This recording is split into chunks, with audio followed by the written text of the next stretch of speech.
El primer antecedente fue que la familia no estaba conforme con respecto a las diligencias que había hecho el Ministerio Público.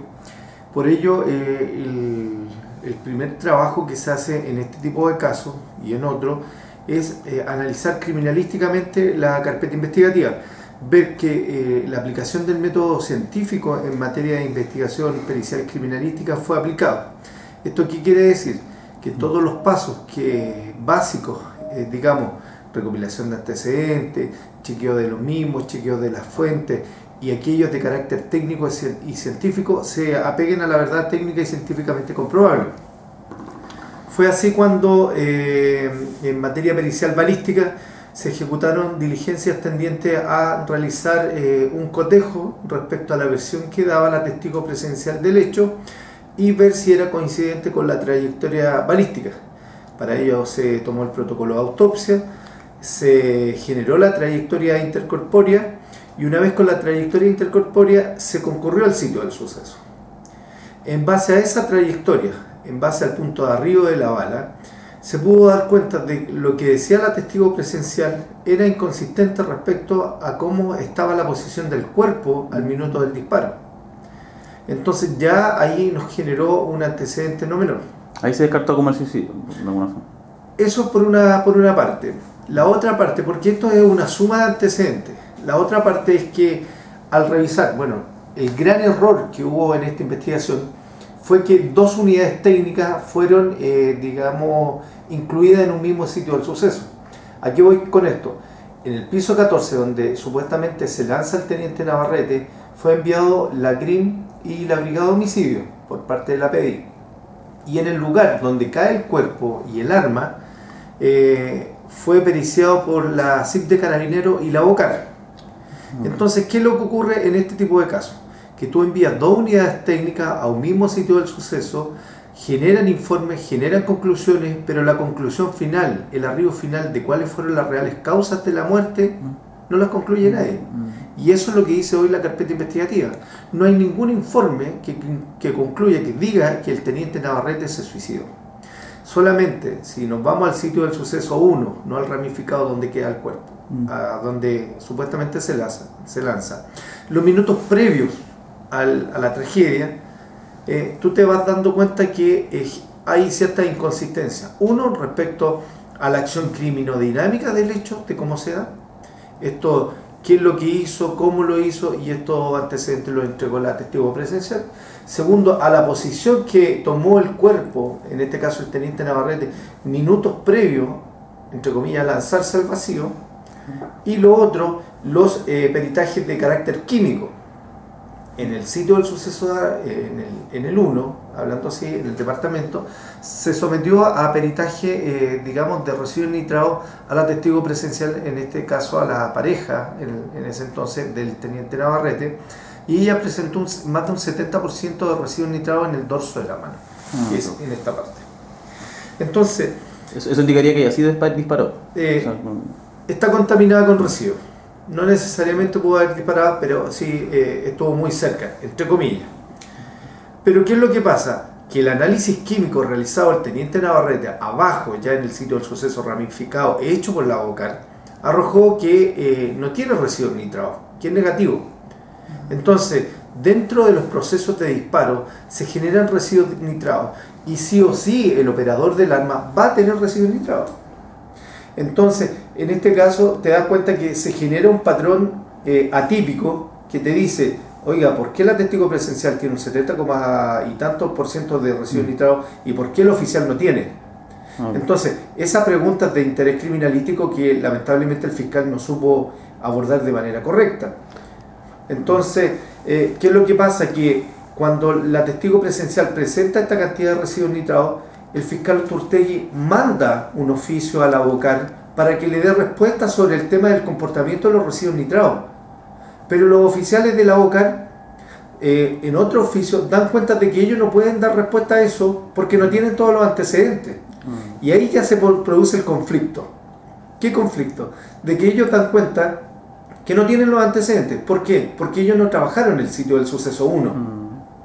¿No hubo reconstitución de escena? No hubo reconstitución de escena. Y eso es lo que se está pidiendo ahora. ¿Por qué? En la medida que se dé la reconstitución de escena, nosotros vamos a poder determinar y hacer el cruce de información respecto a qué. En la carpeta investigativa, la testigo presencial del hecho da cuenta de una versión. El sumario interno, si tú lo tomas, que el que hizo Carabinero, va a tener una versión totalmente distinta. Y la entrevista que nosotros hacemos, en este caso la testigo presencial, también nos genera inconsistencias. ¿Inconsistencias de qué? Respecto a la acción criminodinámica del minuto que él toma el arma, que supuestamente él al minuto de tomar el arma, la testigo presencial está hablando con el coronel de Carabineros del CEP. Y tras ser entrevistado por el suscrito al jefe del CEP, él da cuenta de que nunca habló por teléfono mientras se generaba una discusión. Entonces, si tú me preguntas, hoy, ¿hay antecedentes para hacer una reconstitución de escena? Hay. Que fue, digamos que el tema del cambio de fiscal es un buen escenario. Yo creo que es el mejor escenario que podría tener esta investigación propiamente tal. ¿Y por qué usted cree que el ex fiscal ya Pedro Urtegui no investigó el caso o no realmente no siguió con el antecedente?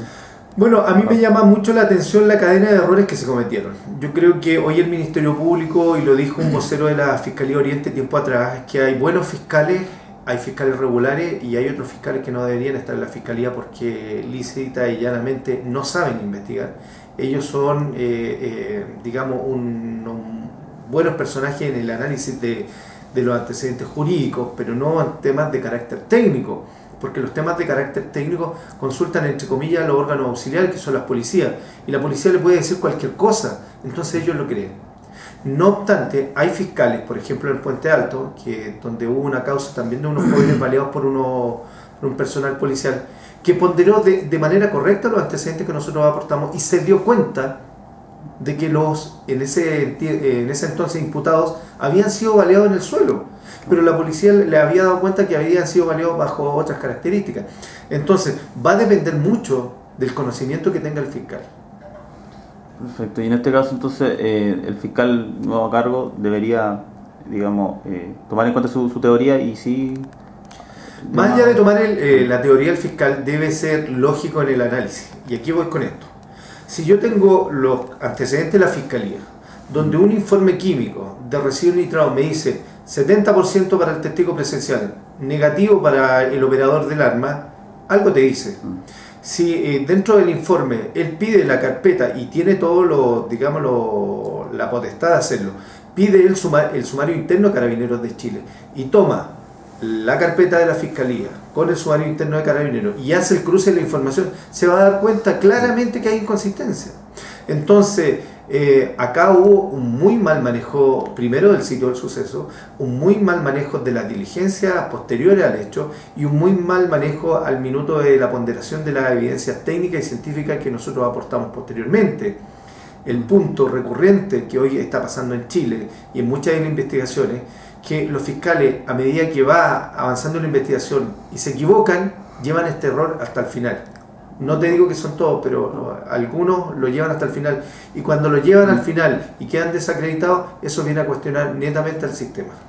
Y esto no se cruza con el caso, con la otra causa que estaba el teniente Navarrete, que supuestamente él había, digamos, tenido otra motivación de suicidarse por el caso de que había supuestamente matado a otra persona. Sí, claramente. O sea, en este minuto nosotros esperamos que se esclarezca la muerte del teniente Navarrete. Una vez aclarado ese tema, nosotros, y de hecho está en plena disposición la familia del teniente Navarrete, en poder ayudar a la familia de Estefanía a aclarar el hecho, y nosotros, comunidad técnica, tomar la carpeta investigativa, ver cuáles son las aristas que entre comillas se investigaron y ver aquellas que no fueron consideradas.